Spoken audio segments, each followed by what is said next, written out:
আমাদেরকে জিজ্ঞেস করলে আমরা বলি কাল বলবো, দেওবন্দের শুধুই বলবো। আর আপনারা ছানি কাটতে কাটতে বলছে যান বলছে ফটোয় আগুন লেগে যায়। ইসলাম বুঝলেন কিছু? সাধারণ আলেম ফটোয়া দিতে পাবে না। এই বাবারা, যাতে কেউ কোনোদিন বিভ্রান্ত না হয়। পুজোর ফরজ 4টা, গোসলের ফরজ 3টে, আমরা পড়েছি বলতে পাবো। ইসলাম মাদ্রাসা এসে খালি কি পাচ্ছেন দেখুন। মাদ্রাসার জালসা, ইলম, কালাম, ফিকহ, উসুল, হাদিস, তাফসীর। তো আপনাদেরকে বলছিলাম, আর এখন যে সিচুয়েশন, যে পরিস্থিতি, হিন্দু, জৈন, বৌদ্ধ, খ্রিস্টান, এদের কারো সম্বন্ধে কোনো কিছু বলার দরকার নাই। সব নিজের নিজের জায়গায় ঠিক আছে। যদি হেদায়েত আল্লাহ দেয়, হেদায়েত পাবে, না দিলে তার জবাব সে দেবে। আপনাকে ঝামেলা করার আবশ্যক নাই। বড় কথাটা বলবো, নবী আছেন মদিনায়, তার সাথে মুনাফিকরা মসজিদে নববীতে নামাজ পড়তো। নবী কোনদিন হাতে ধরে বার করে দেন নাই। আহা, ইসলাম কত ভালো। গুণীজন দেখেন, যোদ্ধা খালি ক্ষমা, দয়া আর মায়া, ক্ষমা, দয়া আর মায়া। যখন আমি পড়াতাম, এখন আর পড়াই না, কালিমে বলে একটা বই আছে, কালিমে আরবি সাহিত্য, পড়াতাম। তো তাতে একটা ঘটনা আছে, একজন রাজা ঘোড়া নিয়ে শিকার করতে গিয়ে ওই আপনার 7 কেজিয়ার ওই একটা বাগানে বেঁধে দিয়ে আপনার হরিণ শিকার করবে, করেছে, জবাই করেছে, গোস্ত ছাড়াচ্ছে। আর একটা ছেলেকে বলেছে ঘোড়ার এই জিনটা ধরে দাঁড়া, আমি আসছি। সে দাঁড়িয়ে থাকতে থাকতে দেখলে গলায় হীরা, মণি, মাণিক্য মালা ঝুলছে।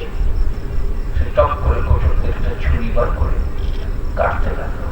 এই যিনি যেমনি ঘুরেছেন বাদশাহ, দেখছেন আমার ঘোড়ার এগুলো কেটে দিচ্ছে, সঙ্গে সঙ্গে চোখ দুটো বন্ধ করে দিয়ে বলে, ভাই আমাকে একটু ধরে ঘোড়ার কাছে করে দে, চোখের ধুলো পড়ে।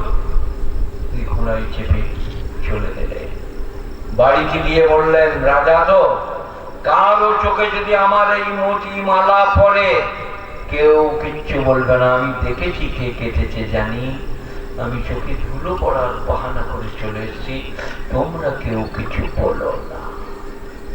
ইসলাম বুঝলেন? আপনার বাড়ি যদি কোনো গরিব মানুষ একাধিক খড় টানে, কাটারি ওই চুটি আধখানা হাত কেটে দিবেন।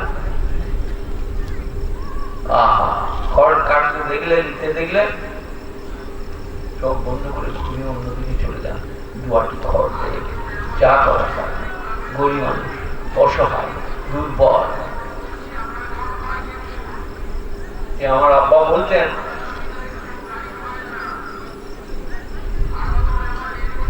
একজনের সুটকে বুঝলেন, বামন পুরা বামন, সুটকে বামন, খাঁটি বামন। সে যাত্রা হচ্ছে, একজনের পালুয়ে খড় টানছে, পালুয়ে বলছে খড়কে টানছে রে। তো সে বলছে আমি বামন বটি। তখন পালুয়ালা বলছে, ওরে বোকা, বামন হলে বলতো আমি ঠাকুর গো, বামন বলতো না। তো চুরি করে কত বাহানা করবে, কি করবে। আগেকার লোকরা লোকে চুলোয় পা দিয়ে দেখবে চুলো জ্বলেছে কি না, চাল দিয়ে আসতো মোটে করে কিনে ঘরে ফেলে। দাম নাই, খয়রাত নাই, তার বিলিংদের খোঁজ খবর নাই, খাচ্ছে কি, কি করছে। একটু যাই, একটু দেখি, আমের সিজন, 10 কেজি আম দিয়ে একটা একটা ছেলে একটা করে নেবে, এসব কোনো খেয়াল নাই, নিজের হলেই হবে। তো মাদ্রাসার জলসায় আপনাদিকে কোনটা শোনাবো বলো? কি?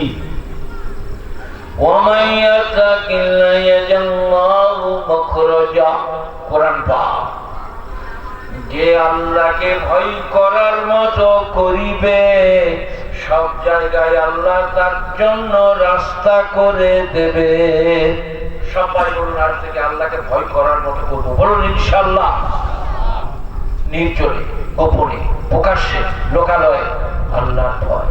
আল্লাহকে কি মুখ দেখাবো, আল্লাহর সামনে কিভাবে দাঁড়াবো, আমি নিজে আর আমরা সবাই আজ থেকে আল্লাহকে ভয় করবো, বলুন ইনশাআল্লাহ। তাহলে নামাজ পড়তেই হবে।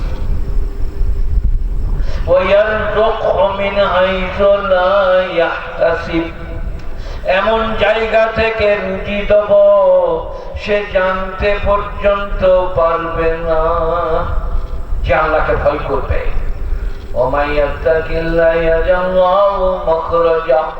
যে আল্লাহকে ভয় করার মতো করিবে তাকে এমন জায়গা থেকে রুজি দেব সে জানতে পর্যন্ত পারবে না।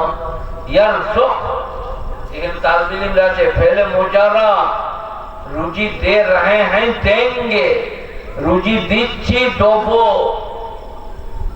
কোথা থেকে সে জানতেও পারবে।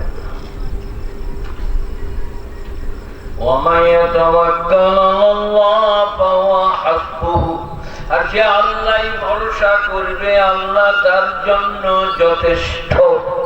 সবাই বলুন আজ থেকে আল্লাহর উপর ভরসা করবো, বলুন ইনশাআল্লাহ।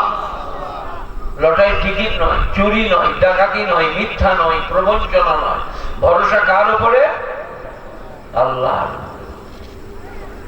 ইন্নাল্লাহ বালিগু আমরিহি, তোমাদের কার কি প্রয়োজন? কার মেয়ের বিয়ে হয়নি, কার ছেলের বিয়ে দিবে, কার ধান কাটতে হবে, কার বীজ ফেলতে হবে, তোমাদের আগে আমি আল্লাহ জানি।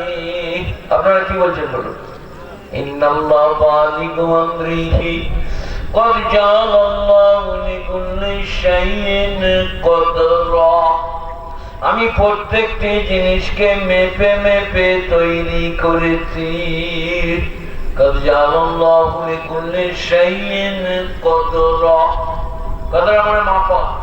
কে কত বড় লোক হবে, কার কত ধনদৌলত হবে, কে কতদিন বাঁচবে, কেমন করে চলবে, কি করেছে আমি সব বলুন গো মেপে দিয়েছি। গাড়ি চলতে চলতে বন্ধ হয়ে যাবে, জমি কিনতে কিনতে আর কিনা হবে না, জমি কিনা যদি বেচতে হবে, যৌবন থাকতে থাকতে বার্ধক্য এসে যাবে। এই যে আমি আপনাদের সামনে বসে আছি, দুজনা ধরে ধরে আনবো, কুকুরে ঠেলে দিলে পড়ে যাব। কিন্তু আমার একটা কাল এমন গেছে, গ্রামের রাস্তা দিয়ে পেরিয়ে গেলে, কাল একটা জানা যায় গেলাম গ্রামে, তো আমার কিছু ক্লাস ফ্রেন্ড বলছে তুমি কি ছিলে? তোমার বড় কি ছিলাম, বল খেলবার জন্য আমার ছানিকে দিত সবাই, বাবাকে যে আমাকে নিয়ে যেত সঙ্গে করে। আমার মনে হতো গায়ের রাস্তায় যেতে যেতে কুড়ালে সব ফেলে দেবো। এখন কুকুর বলছে দেখবি ঠেলে দেবো,